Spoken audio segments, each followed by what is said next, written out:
Assalamualaikum warahmatullahi wabarakatuh.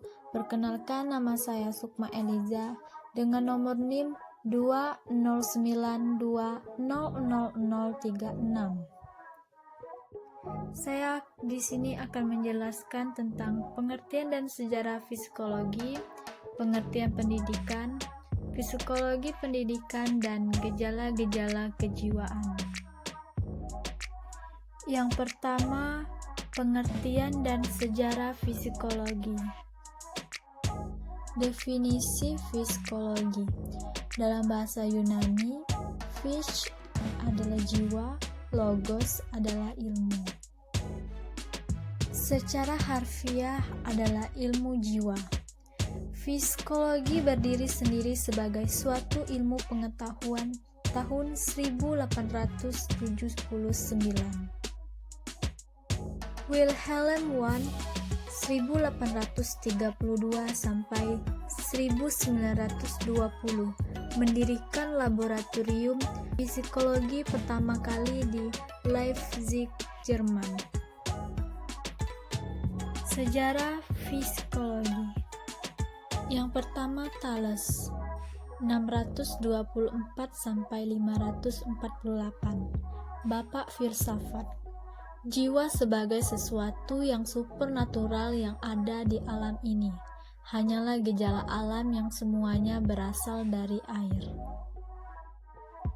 Yang kedua, Anaximander 611 sampai 546. Segala sesuatu berasal dari apeiron atau tak terbatas, tak terbentuk, dan tak mati. Dan jiwa itu ada. Yang ketiga, Anaximenes 490 sampai 430. Jiwa ada dan segala sesuatu itu berasal dari udara. Yang keempat, Empedokles 490 sampai 430. Ada 4 elemen dasar. Pertama, mi atau tanah adalah tulang otot khusus. Yang kedua, udara adalah fungsi hidup. Yang ketiga, api atau rasio. Yang keempat, air adalah cairan tubuh. Yang kelima adalah Hippocrates 460 sampai 375. Adalah bapak ilmu kedokteran. Jiwa digolongkan ke dalam 4 cairan tubuh. Yang pertama, sanguine atau periang didominasi oleh darah.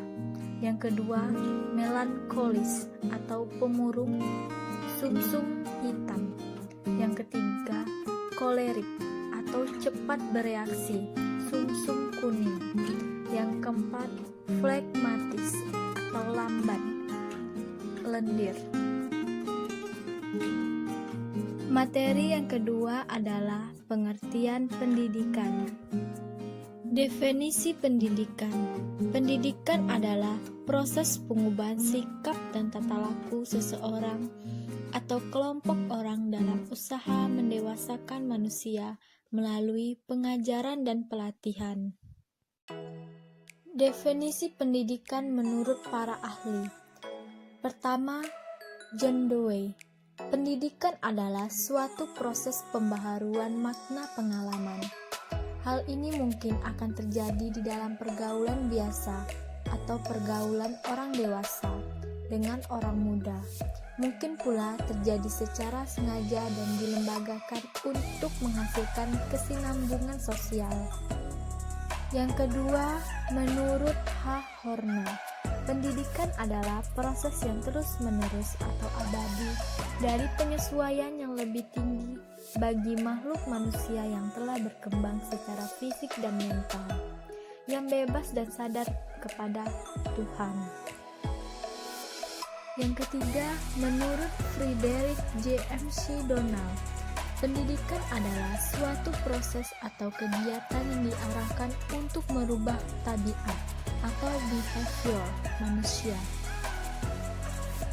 Yang keempat, menurut N.G. Lagerfeld, Pendidikan adalah setiap pergaulan yang terjadi antara orang dewasa dengan anak-anak, merupakan lapangan atau suatu keadaan di mana pekerjaan mendidik itu berlangsung.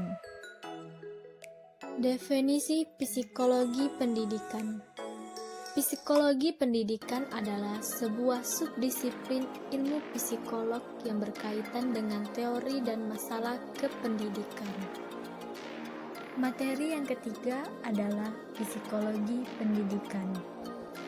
Metode dalam psikologi pendidikan. Metode yang pertama adalah eksperimen. Eksperimen merupakan serangkaian percobaan yang dilakukan eksperimenter dalam sebuah laboratorium atau ruang tertentu lainnya. Yang kedua, metode kuesioner. Metode ini adalah sebagai metode surat menyurat atau mail supply, di mana penyebarannya dan pengembaliannya sering dikirimkan melalui jasa pos atau media lainnya. Yang ketiga, metode studi kasus. Metode ini digunakan untuk memperoleh gambaran rinci mengenai aspek-aspek psikologi seorang atau sekelompok siswa. Yang keempat, metode penyelidik klinis. Mulanya digunakan oleh para ahli psikolog klinis atau psikiater.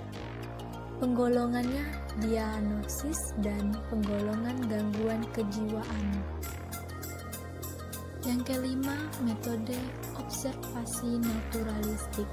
Metode yang digunakan secara alamiah banyak digunakan oleh psikolog sosial untuk meneliti peranan kepentingan dalam sebuah masyarakat atau untuk meneliti sekelompok orang yang memerlukan terapi, perawat, dan pemulihan yang bersifat kemasyarakatan. Materi yang keempat, gejala-gejala kejiwaan.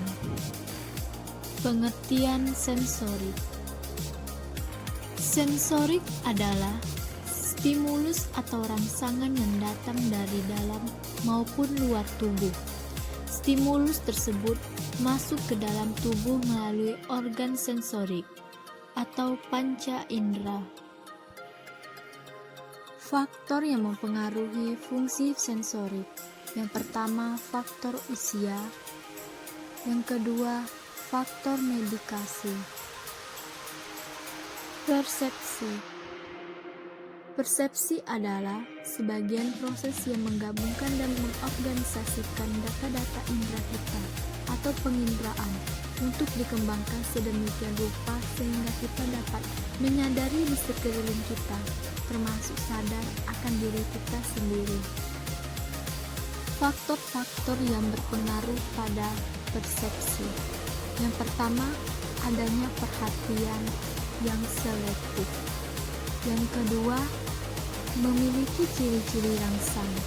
Yang ketiga, adanya nilai dan kebutuhan individu. Yang keempat, adanya pengalaman dahulu. Itulah yang dapat saya paparkan dan saya jelaskan. Terima kasih. Wassalamualaikum warahmatullahi wabarakatuh.